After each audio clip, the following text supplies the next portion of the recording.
You are now watching MrGentleman Lifestyle Podcast TV. Chill! Hello, everybody. This is your boy Ken, aka MrGentleman, your host of MrGentleman Lifestyle Podcast, and welcome to another new episode of MrGentleman Lifestyle Podcast TV. Hope all is well. And on this episode, we got a special guest. We got an author, and she brought us two books that she is here to present us today. The Crisis of Lust, and the Planting Seed of Blossomy. We got Miss Eliza Rose in the building, and we're going to talk about books and many more. So you already know what to do. Sit back, relax, and I'll be right back.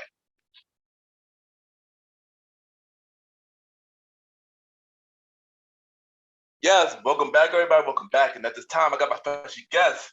She is an author and a poet. She bringing us two books today. One called Crisis of Lust, and the Planting the Seeds of Blossomy. We got Miss Estelle Rose in the building. Miss Estelle, how you doing? Hey, I'm good. Things as well. Yes, welcome to the show. Thank you. So we'll start with my audience to get to know you a little better. So let us know, where are you from? I'm from Brooklyn, New York City. Okay, there you go. So if you could describe one word, what would that word be and why? Describe one word about myself, or Yeah, about yourself. Yeah. I guess creative, because that's my whole being. I've always been a creative mind since I was a kid. Okay, so and we're gonna get to more about you growing up and stuff in a moment. So what would you like to do? What would you like to do at your own time? I like to read, watch TV shows, do some writing, talk to friends. That's pretty much it. Okay, there you go. So let's talk about your beginning of life. So how was you growing up? I was a very active kid. I was outside hanging out with friends. I loved English class. That's pretty much it. I didn't really do much. I mean, I've done all the teenage stuff that you do as a kid.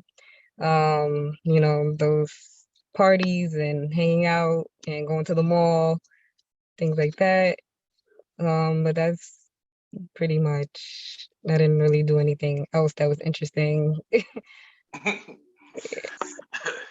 right. So how everything that you've been through as a kid made you the person that you are today? Ooh, heavy question. So I went through I went through something very traumatic when I was a teen, from 14 to 15.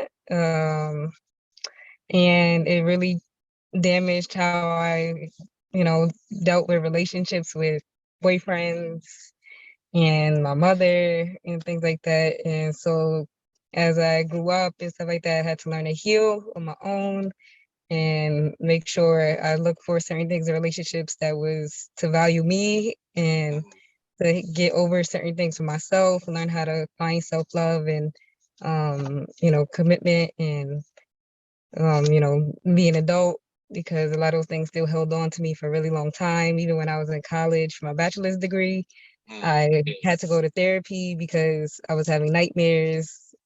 So it's just really just trying to figure out how to move on from certain things. And it's in the poetry book too. So and yes, we're gonna talk more about your books, because I'm looking forward to hearing more about your books. But before we get to that, what inspired you to become a writer, and what age did you start? well, I started writing at 14, right? But it was really English class that really got to me. It was this, we did screenwriting practice and short stories and essays and things like that, and I really enjoyed it. So when I went through that traumatic experience that I was talking about, I needed a way to get it out, so I wrote it down. Like, I started writing it not only in a diary, I had like 20 diaries, but I also took it out of the diary and wanted to make it a story, and I was going to publish it because at that time I felt like everybody needs to be put on the spot. Like I was like, I'm gonna embarrass everybody. I'm gonna tell what I went through, and then I stopped and I was like, wait, I don't think this is a good idea. So I left that, and then I just branched off into just writing more poetry. And then as I went into school and stuff like that, it took off into trying short stories and my first novels and stuff like that. Okay, nice. That's dope. That's dope. And today you brought us two books. We're gonna talk about two books you brought to us today. Yeah. So we got Crisis of Lust, and then you also got The Planting of the Seed That Blouses Me. So first, let's talk about the Crisis of Lust. So, what is that about? How you got that together, and just explain what that book's about. Okay, so the book is about a relationship that has trouble because the woman has insecurity, so she lets everything get the best of her. So her boyfriend is a hardworking man, and she feels like he puts work first and is losing their relationship, and she don't know how to handle it. So uncoincidentally, she ends up sleeping with a cab driver that took her home after her and her boyfriend had a fight, but it took them like a couple scenes to get to that part. It was just getting to know him, and then they, slept together, and then he turns around, he's creepy, he's obsessed with her, he's a stalker, he's trying to get to her, he wants to do anything to have her. So, he tries to ruin their relationship by killing somebody. Oh wow. And that came up from school, actually, when I was getting my master's. That was a 2-year in the making because they started with school and we did peer reviews and all these other things to help make that a story. And so I just took it and I said, I'm going to make this the first book. It wasn't planned to be the first novel, but it was so progressed in the last 2 years that I said, I'm just going to write it, get it done, and put it out there. And then it wasn't even supposed to be romantic suspense. It was going to be regular romance, but it needed spice. And I was watching you, and I came up with some ideas and added certain things to it. And it just became some chaotic story that's now available for readers. I'm not gonna lie, that book sounds really, really interesting. I'm about to get it myself. But let my audience know, where can they get this book? Like, where can they get this book? For now, it's available on Amazon. It's on Kindle Unlimited, Kindle regular, and paperback. Okay, dope. So now let's talk about the second book. Planting the Seed That Blossoms Me. Yes. Tell us about that book. So that's just a combination of all the poetry that I wrote from a kid, all the way to a little bit of what I had up until my master's degree. And I just put them all together and published them because, some of my friends have seen it in high school. And then I was like, maybe I should just publish it so everybody else could see it because, it's a lot and it's real good poems in it. And it shows the development of change and, teenage drama and, problems that you go through with your family, your friends, your relationships and stuff like that. So I just, posted it for everybody. And that's also available on Amazon too. There you go. I was just about to ask you, like, let them know where to get it. So get both of them on Amazon. Support her, man. Amazing books. Support her. So when your audience reads your book, like, what can they expect? Well, for Crisis of Lust, they can expect some twists, some spice, sex, some drama, some girls hanging out with girls, guys hanging out with their guys, the obsession, of like I gotta get her at no cost, and the character that's that crazy like that. He also has a sister that's a part of his plan, and then for Planting the Seed That Blossom Me is just poetry transitions from like love and pain and womanhood, so they can just expect, I guess, development. Okay, nice. So as the author, what is the hardest part of being an author? If you can name like at least maybe 3 things, if you can. The hardest part about being an author is the motivation to actually write. So you just sit there and you be like, oh, I'm gonna write, and then you sit in front of the computer, and sometimes it's like, how do I begin? And then you sit there, and you're stuck like, okay, do I start this way, that way, or you just get it done and get it down? And then it's also you have so many ideas that you don't know which one you want to start or you want to continue. Um, I don't write like 5 books at one time. I write one and then the next and then the next. I know people that do more than that. Yeah. Um, but my brain is always looking for new ideas. So I'll be watching TV and be like, oh, that's a good storyline. And then I'll write it Mhm. down. And and then the hard part, like I said, just getting to the next one because I sit there and I'm like, how do I bring up the next story? Like, okay, this is done. Now I need to write another one. And then prices of less, people are asking for part two. So I'm Mm. like, yeah, giving me more work to do. There's always something else to write. It's like never ending. Oh, well, I'm not gonna lie. That writer's block is always like the worst. So I Yeah. could relate. You know, when I used to do music, you used to write songs. The writer block has always been the hardest. So I definitely understand how you feel about that. I definitely understand how you feel about that. Yeah. And the revision is not fun either because you're constantly changing things Yeah, and trying to revise stuff. And the introduction is the most important part. So you're sitting there like, how do I make this grab reader's attention? that's true. Yeah, that's true. You gotta make a first good impression. So, Yeah, exactly. You know, so no, no, how many times I changed Crisis of Lust introduction? Like I didn't revise it like 3, 4 times until it came out to the right one. hey, but at least you got it done. At least you got it done. Yeah, exactly. Done. So, do you have a favorite author or poet? If so, do you name them? Yes. Zane and Cairo are my top two for novels. I Mm, read all their work. I also like Allison Hobbs. And for poets, I think I'll say Anais Nin, that's very throwback, but her work is very raw and vulgar, and she didn't hold back. And that's kind of like what my poetry is like. It's like very straight to the point. Like, oh shoot, that happened. It makes people feel the same emotions. okay, dope, dope. All right, so as you know, we are in a pandemic, and I like to ask all my guests about this question because everybody had different type of stories. So I want to know, how did the pandemic affect you, and what did you learn from it? The pandemic didn't really do anything for me. I mean, I guess it motivated me to just crack down on my writing. I'm already a stay-at-home mom, so all I'm doing is taking care of my children.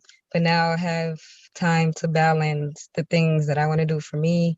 Because if you're constantly outside going crazy, it's hard to balance everything. So, Yeah, yeah, yeah, yeah, so it just helped me say, okay, I'm gonna get up and drink some coffee and then feed the kids, and then after this is a little bit of me time, and then do other things around the house, and then try to focus on back to writing again because I have to squeeze in writing in between two kids. So the pandemic has just made everybody stay home.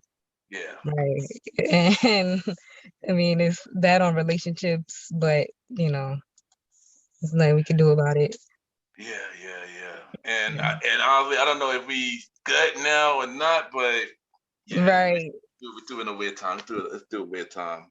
Yeah, it needs to be over. I definitely agree. I definitely agree, 100%. So let dive off that question. Let's dive off that topic, and I want to ask you, what is your dream venture? Something that you always want to do. Travel to Paris. Oh wow, that's the thing that I want to do too. Actually, that's one place I always want to go. That's one place I always want to go. Always, yes. I want to go to Paris, Disney, all of that. Yeah, that definitely do sound fun. I'm not gonna lie, that do be sound fun. And what other project that you got going on that you have not announced yet? Well, I do have a second novel already written, Oh wow. and yeah, and I'm just waiting to have it reviewed and read by other people before that comes out. But I don't think I'm gonna drop that one until like maybe August. And then I have short stories that I'm planning on coming out with by maybe July. Okay, nice, nice. Big things, big things. Yes. So what do you have to say for anybody that's gonna same route as you? Like say something inspirational. If you feel like you are lacking confidence in doing what makes you happy as far as work or your relationships, you could just look in the mirror and tell yourself that you can do it. Never be afraid to crack open a book and start writing. Never be afraid to, say this is not for you, because at the end of the day, you have to do what's right for you. There you go. There you go. So before you go, we're gonna play a segment game. And this game is called 5 Random Topics. Where I ask you 5 topics, and you give me your answer or like long, short response on whatever I ask you. Are you ready? Mm-hmm. All right. So, what is your favorite era of music and why? I would have to say the early 2000s because I don't know. It's just the music was just like my favorite. Like I love all of the songs, the bands, even like some of the 90s. I'm not even gonna lie.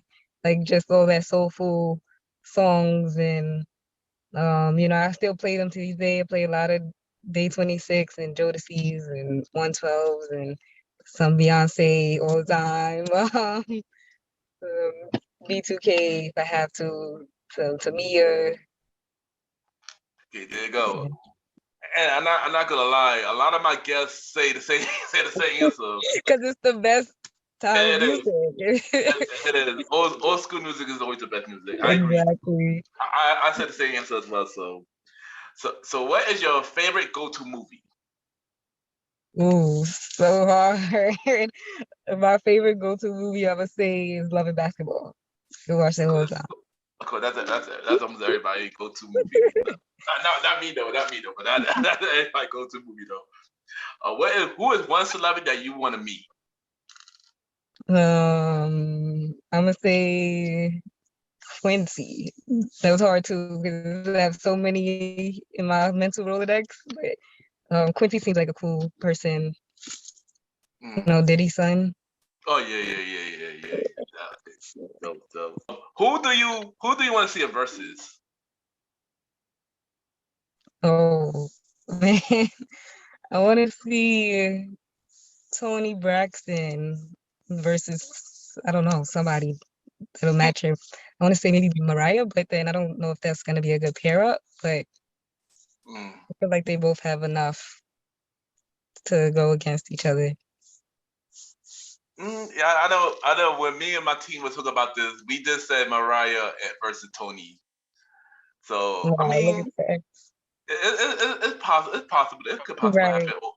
Or Tony versus Mary. I'd say Tony versus Mary, maybe. Yeah, that'd be good too. Yeah, that'd be good. They need to do it though. I mean, who knows? Tim Swiss, if you're listening, right? Yeah, set that up. Set that up. And last one, what is one food or maybe several foods that you hate? I'm gonna say seafood because I don't like the smell and I'm already allergic anyway. Wow. So wow. Can't stand the smell. It gets on my nerves. And what else do I hate? No, also maybe peas. I don't really make it in the house. It's not a favorite. Yeah, I think that was everybody not favorite food. I understand the peas part. Yeah, and not everybody favorite food. But Miss Rose, thank you for coming on the show. It was definitely fun, and I'm looking forward to reading your book. Cause I'm gonna get on Kindle. I'm gonna get on Kindle and get the hard copy later. So I'm definitely gonna support you.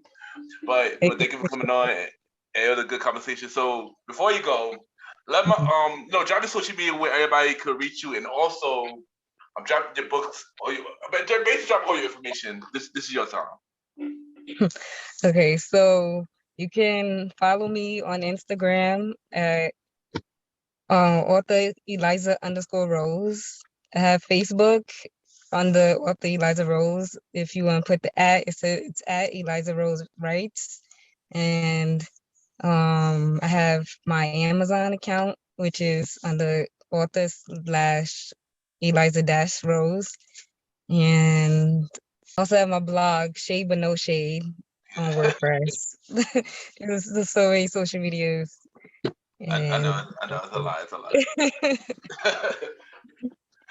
and Twitter at LILMZK22. Okay, there you go. Everybody support her, get her books. Crisis of Lust and Planted the Seed of Blossom Me. Get it, y'all, on Amazon, and we'll be right back. Thank you.